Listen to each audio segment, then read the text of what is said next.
Good morning, everybody. Good afternoon. Thank you, Mr. Chairman, for this opportunity.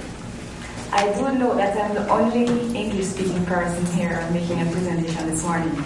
So I do feel a little bit special, being the thorn among all the roses.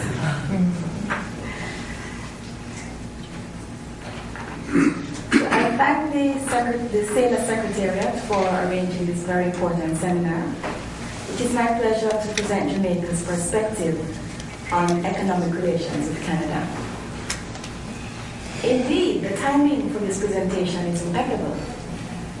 Just last week, our Minister of Foreign Affairs and Foreign Trade prevailed upon Otto, where he officially launched a series of activities to celebrate the 50th anniversary of Jamaica's independence.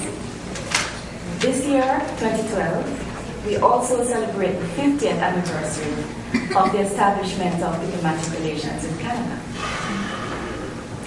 So much may be said about the Jamaica-Canada relationship, which predates Jamaica's independence in 1962. The fact that both countries were part of the British Empire created its own historic link between them. It is a matter of record that the infamous Jamaican Maroons were taken to Nova Scotia in 1796 as punishment for fighting against the British. Political relations between our two countries have always been good, born out of a special shared legal and political system. Canada is a major trading and investment partner, a major source of overseas development assistance, the second largest market for tourist arrivals in Jamaica, and is home to a large Jamaican community.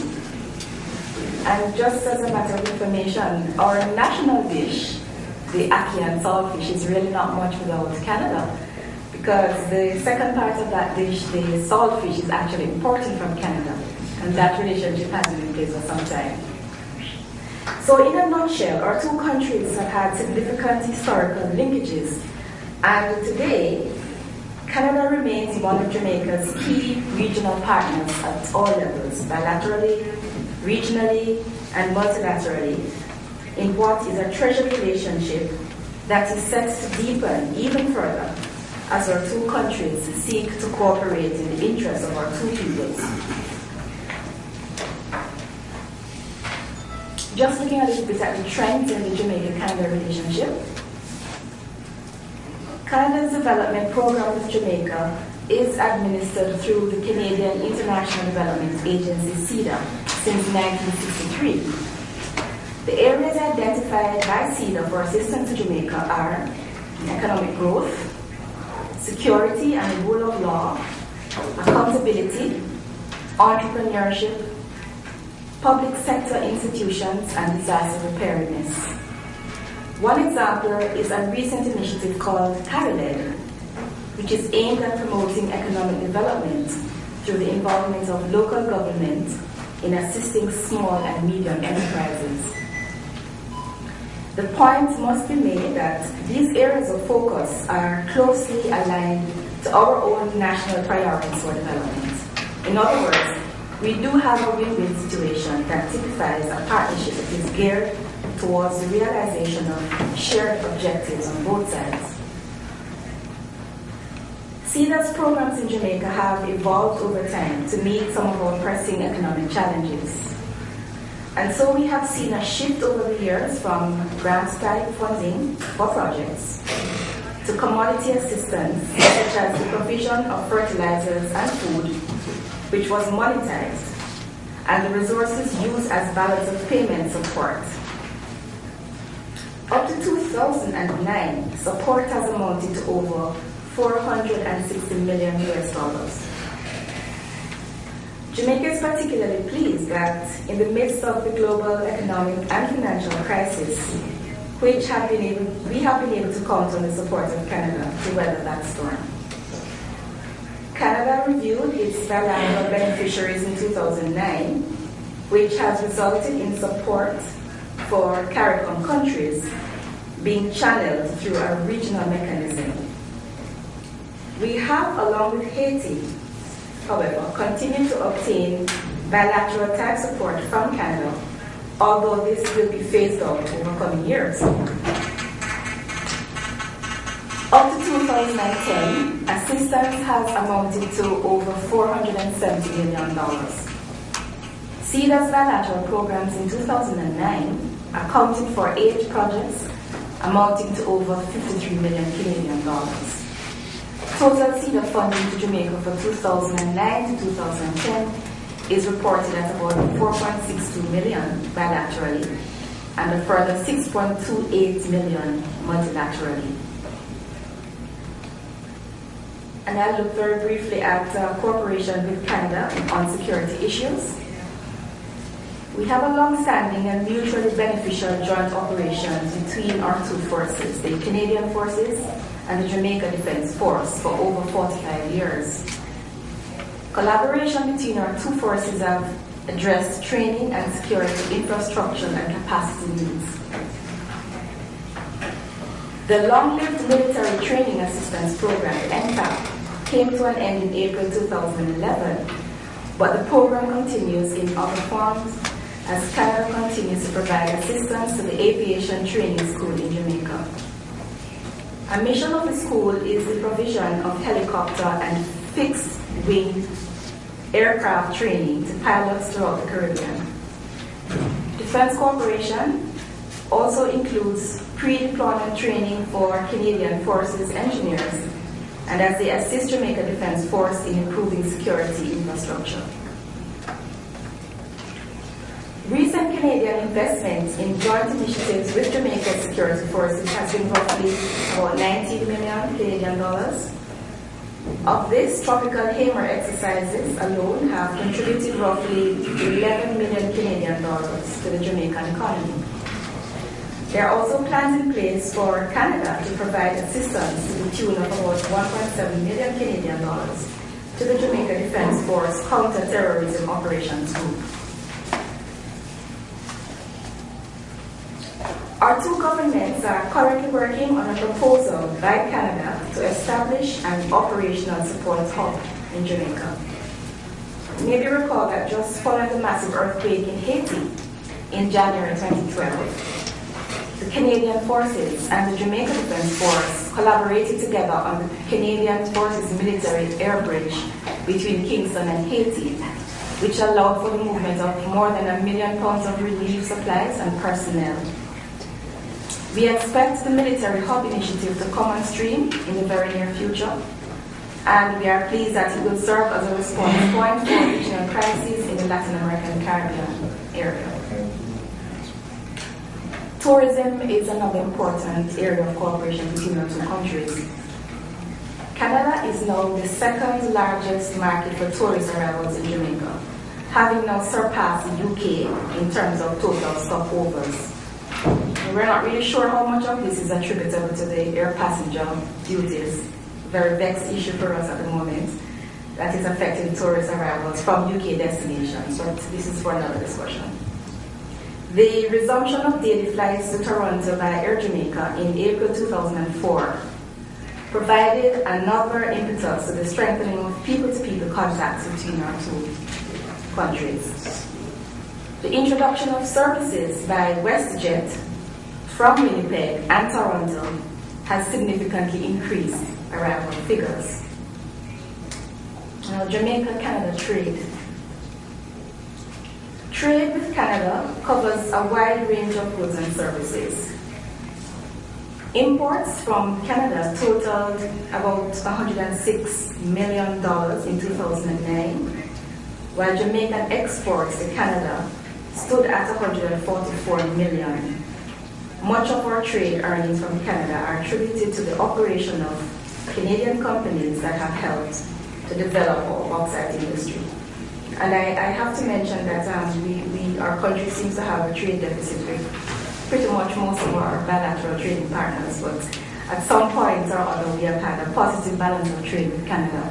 And that, of course, is attributed to the bauxite industry, and you've heard much mentioned before about Canada having a very good market for electricity, and therefore Jamaica having an energy crisis, find that Canada is very good partner for us with our bauxite development.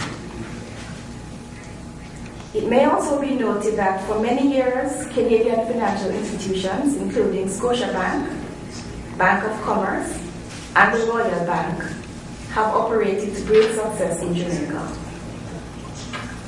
Our private sector companies, such as Grace Kennedy Limited, have also played an important role in developing the ethnic markets in the Canadian economy by placing our products in the reach of those communities. Now, an important question for us is the extent to which we have contributed to Canada. And I just mentioned two particular areas. For some time, for many years, we have had in place this farm work program, which allows our Jamaican farmers to go to Canada for work. And there are currently some 6,500 Jamaicans participating in an annual seasonal agricultural workers program. And I mentioned this has been in place for some time, since the 1960s. The program rolls over annually, and it meets the temporary seasonal needs of Canadian agricultural producers. But the areas of participation of Jamaican workers have also extended beyond traditional seasonal agricultural activities to embrace others such as greenhouse farming, the seafood industry, automotives, and the hospitality industry, and even the licensed practical nursing program. And our diaspora. Jamaican immigration to Canada has proceeded in waves and cycles since long before independence. Beginning in the 1950s, after the end of the Second World War, an appreciable number of Jamaicans began to move to Canada and made significant contributions in the education and health sectors, and later in the skills areas in the construction and oil industries. It is without question that Jamaicans have made a significant contribution to the growth and development of Canada, even as it must be acknowledged that Canada and Canadians have had a significant impact on the life of our country and on its nationals. Our successes have been recorded in many areas of productive life. In sports, where we defied the odds in the Winter Olympics with our famous bobsled team. In arts and culture, in politics and academia, in skilled trades, and in business, just to name a few. Now, the second part of this presentation speaks of prospects and how do we see them. Our two countries have enjoyed good cooperation in education, and there are a number of MOUs on academic cooperation which have been signed with tertiary institutions in provinces across Canada. Having said this, however, there are other opportunities for cooperation in education.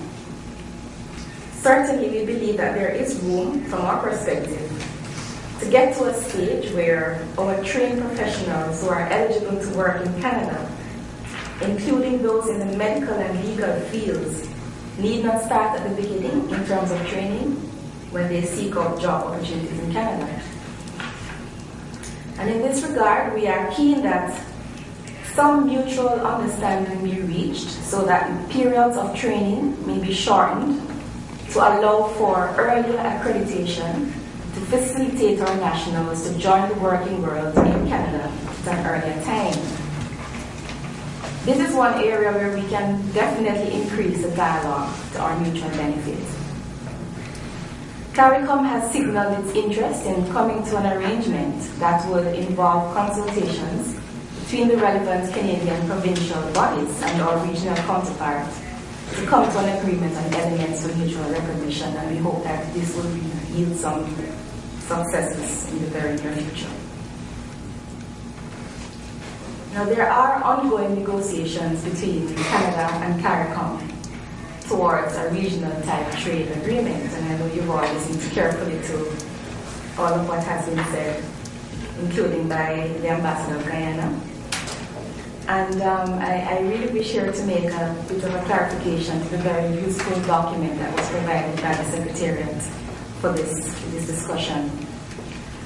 As far as CARICOM is concerned, Canada and CARICOM are negotiating a trade and development agreement, as distinct from a strict free trade agreement.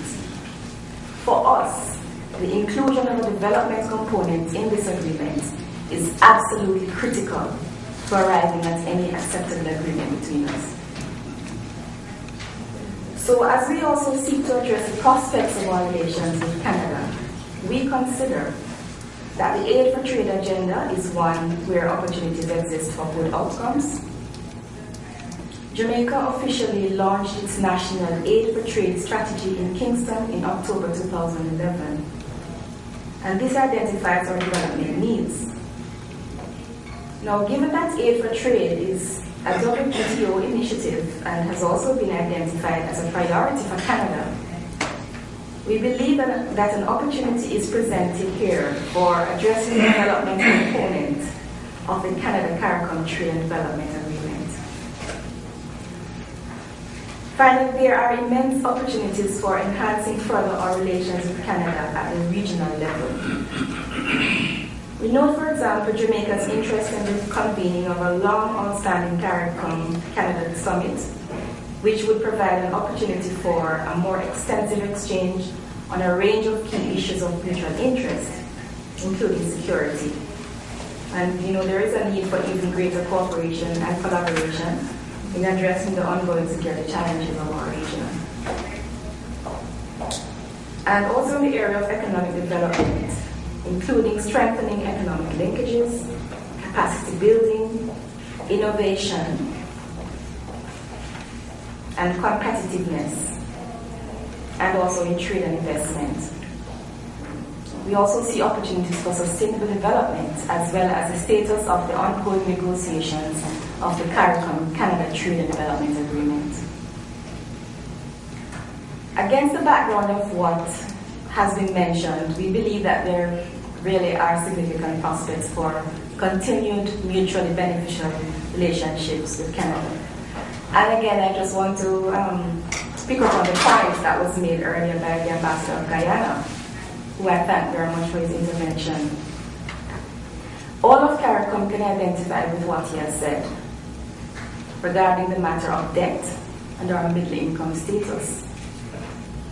We continue to use as many fora as possible to highlight our special situation of vulnerability in relation to natural disasters, our limited fiscal space, our particularly high debt to GDP ratio. In the case of Jamaica, this GDP debt ratio is roughly about 135%. So when we get classified as a middle-income country, and with that comes the attendant exclusions from certain multilateral concessional financing, we are concerned about what this means for our development prospects. Canada has been a very important voice in global affairs. We see, for example, their membership of the G20 and their influence in international financing institutions. So we see this as an opportunity for close collaboration with Canada. We have no doubt that at the political level of engagement, real opportunities exist. In 2010, Prime Minister Harper's inclusion of our own Prime Minister at the G8 summit allowed for some level of interaction with G20 members at a critical meeting that was to address the global economic and financial crisis. Following the recent election in Jamaica, which led to a change in the administration, our two heads have initiated discussions at the political level, which we are sure will continue. And we also believe that active political dialogue is essential to deepening our relations, and we have no doubt that this will indeed be enhanced in due course. Thank you.